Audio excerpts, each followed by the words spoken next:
자녀들아 이제 그의 안에 거하라. 이는 주께서 나타내신 바 되면 그가 강림하실 때에 우리로 담대함을 얻어 그 앞에서 부끄럽지 않게 하려 함이라. 너희가 그가 의로우신 줄을 알면 의를 행하는 자마다 그에게서 난 줄을 알리라. 보라, 아버지께서 어떠한 사랑을 우리에게 베푸사 하나님의 자녀라 일컬음을 받게 하셨는가. 우리가 그러하도다. 그러므로 세상이 우리를 알지 못함은 그를 알지 못함이라. 사랑하는 자들아, 우리가 지금은 하나님의 자녀라. 장래에 어떻게 될지는 아직 나타나지 아니하였으나 그가 나타나시면 우리가 그와 같을 줄을 아는 것은 그의 참모습 그대로 볼 것이기 때문이니 주를 향하여 이 소망을 가진 자마다 그의 깨끗하심과 같이 자기를 깨끗하게 하느니라. 죄를 짓는 자마다 불법을 행하나니 죄는 불법이라. 그가 우리 죄를 없애려고 나타나신 것을 너희가 아나니 그에게는 죄가 없느니라. 그 안에 거하는 자마다 범죄하지 아니하나니 범죄하는 자마다 그를 보지도 못하였고 그를 알지도 못하였느니라.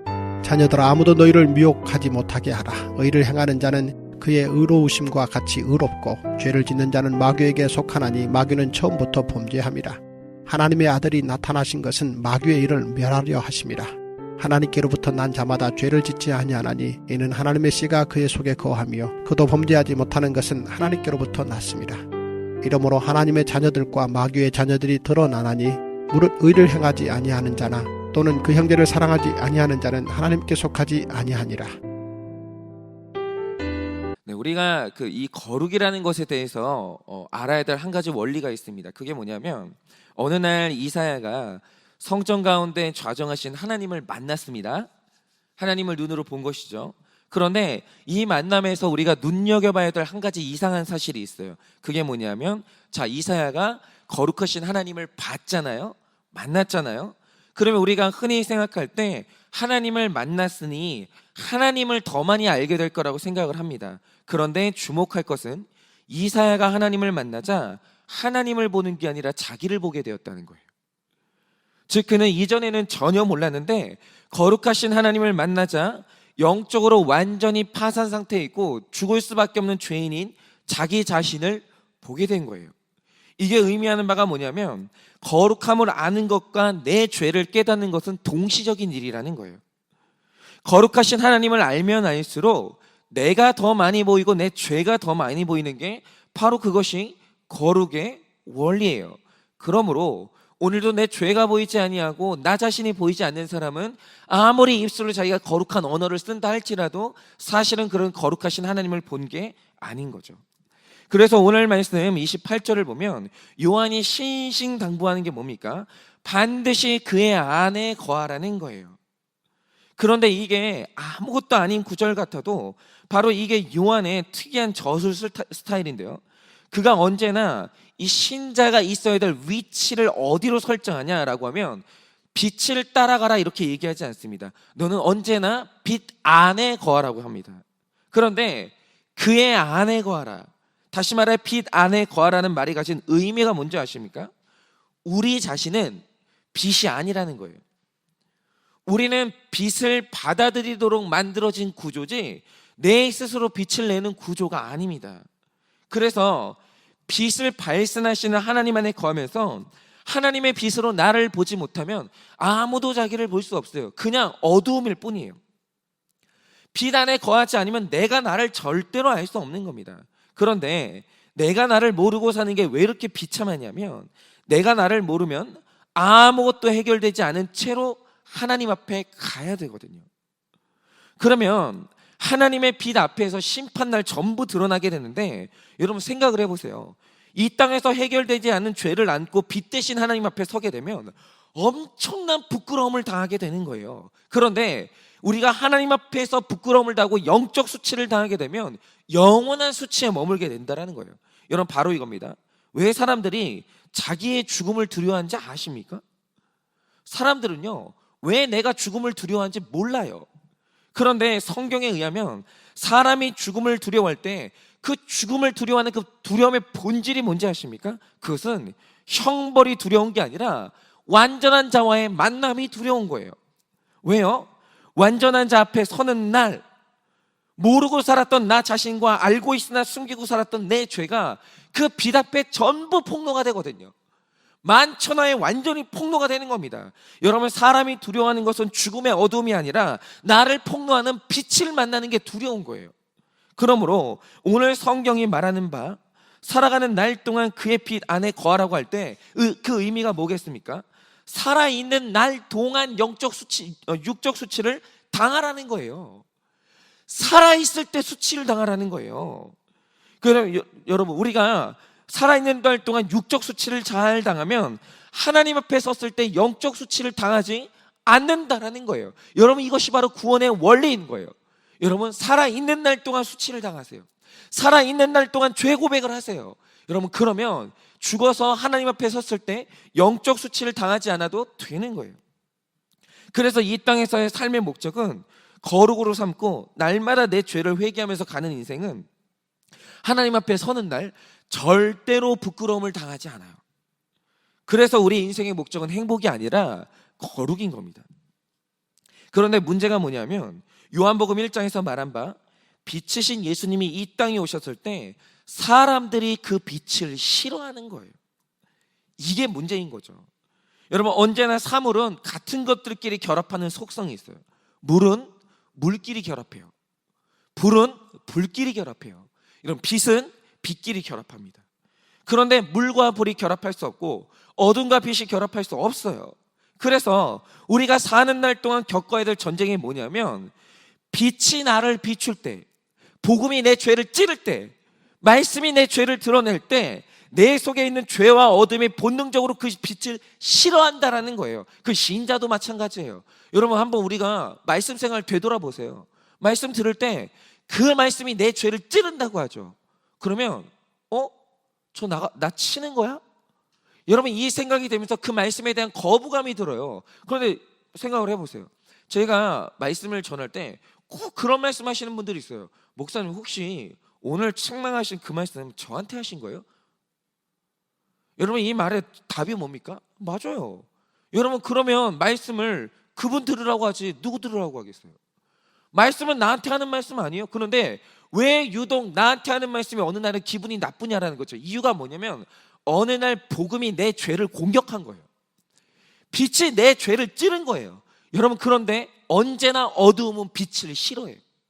그건 신자도 마찬가지입니다. 여러분, 언제나 빛이 나를 비출 때 내 속에 있는 어둠이 본능적으로 그 빛을 싫어하는 그 적대감과 거부감을 날마다 누르면서 빛을 받아들이는 전쟁을 해야 되는 거예요. 그런데 그 나를 찌르는 이 말씀을 소화하면 소화할수록 수준이 높은 성도인 거예요. 그런데 나를 찌르는 말씀이 너무 아프고 받아들이지 못하고 소화하지 못하면 여러분, 그만큼 그 사람은 수준이 낮은 거예요. 여러분, 제가 한 번은 제 안에 있는 어두움의 빛이 비칠 때 이 느낀 고통을 이제 체험한 적이 있었는데, 여러분, 그 요한일서 2장에 나오는 세 가지 인간의 정욕 중에 저는 이제 안목의 정욕이 특별히 심합니다. 그래서 저는 제 마음에 드는 물건이 들어오는 순간 눈이 약하기 때문에 그것을 갖고 싶은 그 물욕이 심각하게 이제 생겨나요. 그래서 이 싸움에서 거룩이 강한 때는 그 충동을 누르고 이제 소비를 억제할 수 있거든요. 그런데 거룩이 약할 때가 문제예요. 거룩이 약할 때는 저도 모르게 물건을 사게 되는 거예요. 그래서 저는 이 안목의 정욕이 제 죄패 중에 하나인데, 제가 그 진행 교회에 있을 때 한 번은 이 안목의 정욕에 완전히 사로잡힌 적이 있었습니다. 이게 어떤 사건이냐면, 한 번은 아무 생각 없이 그냥 보려고 한 것도 아니고 그냥 아무 생각 없이 이제 인터넷을 하고 있는데 아주 우연치 않게 굉장히 클래식한 스타일의 시계를 보는데 이게 시계가 너무 고급스럽게 생긴 거예요. 그런데 이게 더 탐나는 이유가 뭐냐면, 저는 제 직업의 특성상 정장을 자주 입잖아요. 그런데 이 시계 디자인이 정장을 입었을 때 착용하면 너무 어울리겠는 거예요. 막 계속 제가 이 시계를 찼을 때 이게 상상이 되는 거죠. 그래서 이 시계 디자인에 홀딱 빠졌는데, 문제는 그 다음부터 이 시계가 머릿속에서 떠나질 않는 거예요. 그리고 이게 더 유혹이 되는 이유는 뭐냐면, 이 가격이 제가 아예 살 수 없는 가격 되면 그냥 단념을 하겠는데, 이게 조금만 무리를 하면 살 수 있을 것 같은 가격대인 거예요. 제 능력을 벗어나는 가격은 아니지만 문제는 뭐냐? 저는 또 이미 시계가 있어요. 그러니까 이걸 사는 순간 이건 낭비가 되는 거예요. 이거 합리적인 소비가 아닌 거죠. 그러니까 이 두 마음이 충돌을 하는 거예요. 이걸 너무 갖고 싶은 욕망과 이 가지면 안 된다는 거룩이 이 충돌하는 바람에 이 내면에서 이 두 법이 얼마나 싸우는지 몰라요. 사고 싶은 법과 사면 안 된다는 법이 날마다 싸우는 거예요. 그러니까 이제 그때는 사도 바울처럼 야 진짜 오라 나는 곤고한 자로다라는 고백이 절로 나오는 거예요. 이게 너무 심각한 거죠. 여러분, 그래서 이 싸움의 결론이 어떻게 났습니까? 그때 그만 제 정욕이 제 거룩을 이겼어요. 그래서 시계를 사게 됐는데, 여러분, 그러면 제가 이 낭비를 하면서 제 아내한테 말을 했겠습니까? 안 하죠. 그래서 이제 아내 모르게 이제 사야 되는 거예요. 근데 아내 모르게 사기로 결정하는 순간부터 이건 작전인 거예요. 아내 모르게 사야 되는 건 불법이잖아요. 그런데 사람이 불법이라는 어둠에 발을 들여놓는 순간 고난이에요. 왜냐하면 이게 제가 신용카드로 사면 천하에 쉽잖아요. 그런데 이 신용카드로 긁게 되면 그날로 바로 아내 핸드폰에 전송이 되거든요. 이게 얼마가 이제 당신 남편이 샀다? 들키잖아요. 그러니까 어떻게 되냐?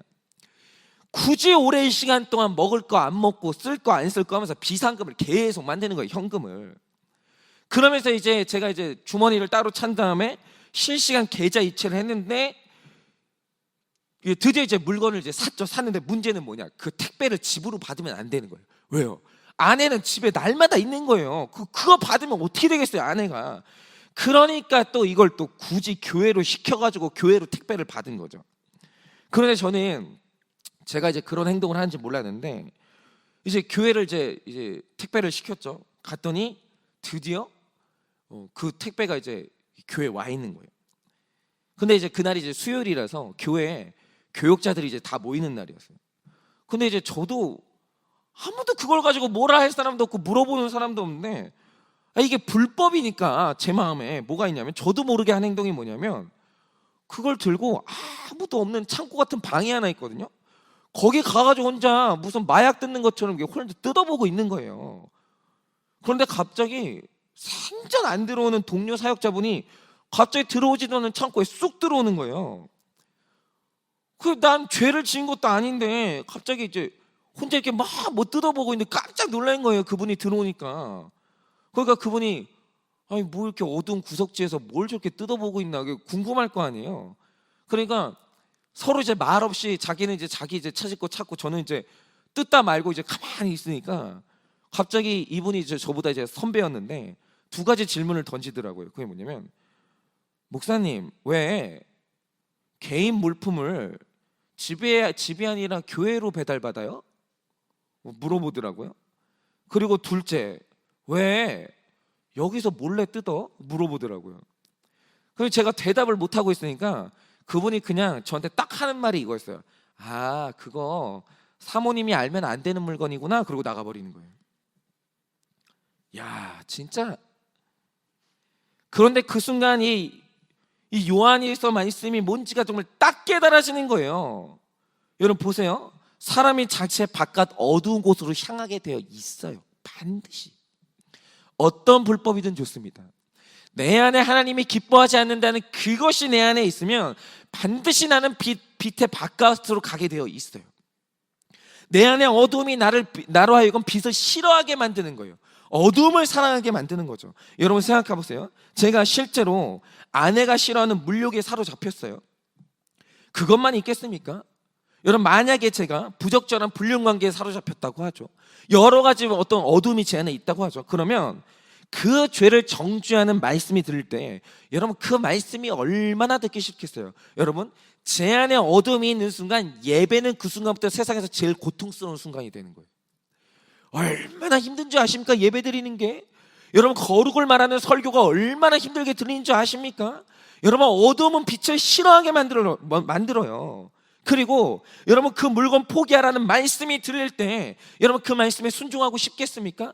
여러분 한번 정욕으로 얽힌 관계가 있을 때 그 관계를 끊으라고 할 때 여러분 그 말씀이 얼마나 듣기 싫겠습니까? 여러분 그 말씀이 너무 미워서 귀를 막고 이를 가는 거예요. 어둠은 빛을 싫어하게 만드는 거예요. 제가 그랬다니까요. 혹시라도 이 시계 사지 말라는 말씀이 들릴까봐 시계 사기로 결심한 순간부터 큐티도 안 하는 거예요. 왜요? 반드시 큐티하면 말씀이 나오거든요. 그거 사지 마라, 사지 마라. 이상해요. 어둠이 있을 때마다 그 어둠에 대항하는 말씀이 나와요. 강단에서 나오든지 지체가 말을 하든지 큐티를 하면 나오든지 나와요. 근데 문제는 뭐냐? 그때부터 말씀이 너무 싫어지는 거예요. 그런데 그렇게 어두움을 가지고 있다가 하나님이 동료 사역자를 통해서 내 죄를 폭로하는 빛을 보내주시는데, 야, 내 죄가 전곡을 찔리던 순간 얼마나 부끄러운지 아십니까? 너무너무 부끄러운 거예요. 여러분, 다윗이 나단에게 자기 죄의 전곡을 찔렸을 때 그 순간 얼마나 부끄러웠겠어요. 여러분, 이겁니다. 말씀을 듣다가 말씀이 아프잖아요. 이유가 뭔지 아십니까? 전곡을 찔렸기 때문이에요. 그러므로 제가 사역을 해본 바, 어떤 말씀을 나눌 때 어떤 사람이 툭 던졌는데 혈기를 내요. 이유가 뭔지 아십니까? 나를 모욕했다 뭐 이런저런 얘기를 하지만 전곡을 찔린 거예요. 나는 나를 알거든요. 그런데 오늘 말씀이 말하는 게 뭡니까? 그렇게 빛을 통해 내 죄가 전곡을 찔렸을 때 이 땅에서 그것을 인정하고 그 부끄러움을 잘 당하면 죽어서 하나님 앞에 서는 날 영적인 수치를 면하게 되는 거예요. 여러분, 내가 본능적으로 내 안에 어두운 빛을 싫어요. 그러나 그 싫어하는 내 마음을 누르고 올소이다, 나는 죄인입니다, 자백하면 여러분, 그는 죽어서 하나님 앞에 갔을 때 영적 수치를 당하지 않아요. 여러분, 잘 들으세요. 이 땅에 빛 대신 예수님이 오신 이유는 4절 5절에 기록된 것처럼 내 속에 불법과 싸우려고 오셨고 내 죄를 없애려고 오신 거예요. 그러므로 복음은 뭐냐? 내 죄를 향한 공격이에요. 복음은 위로가 아니에요. 복음은 긍정의 힘이 아니에요. 복음은 칭찬이 아닙니다. 여러분, 복음은 내 죄를 향한 강력한 공격이에요. 내 죄를 죽이는 빛이에요. 그러므로 이 땅에 사는 날 동안 제일 미련한 게 뭐냐? 말씀과 공동체에서 수치를 안 당하려고 하는 게 가장 미련한 거예요. 여러분, 뭐 하려고 숨겨요 도대체? 뭐 하려고 빛을 간직하십니까? 이유가 뭐예요 도대체? 그럴 필요가 전혀 없는 거예요. 믿음의 공동체 안에서 수치를 잘 당하십시오. 나는 이런 죄가 있다, 나는 이런 과거가 있다, 나는 이런 부끄러움이 있다. 여러분, 다 오픈하세요. 여러분, 그리고 빛 앞에 그것을 다 내놓은 다음에 여러분, 그것을 소멸시키는 거예요. 여러분, 말씀의 빛이 있는 공동체에서 수치를 잘 당하고 죄가 찔림을 받아야 돼요. 바로 그게 우리에게 베푸신 하나님의 사랑이고, 그래서 하나님 앞에 서는 날 우리는 부끄러움을 당하지 않는 거예요. 여러분, 그러므로 이 공동체에 있는 것은 우리에게 기회예요. 영적 수치를 당하지 않을 기회예요. 여러분, 육적 수치를 잘 당하십시오. 잘 감당하세요. 말씀이 나를 찌를 때 여러분, 그 찔림을 잘 감당하세요. 여러분, 그것이 바로 천하에 다시 없을 하나님의 사랑이고 복이라는 거예요. 그래서 오늘 이 말씀대로 이 땅에서 사는 날 동안 말씀이 나를 책망할 때 그 책망을 잘 받고, 말씀이 내 죄를 지적할 때 그 지적하심을 잘 받고, 이렇게 육적 수치를 잘 당하시는 수준 높은 여러분 되시기를 예수님의 이름으로 축원을 드립니다.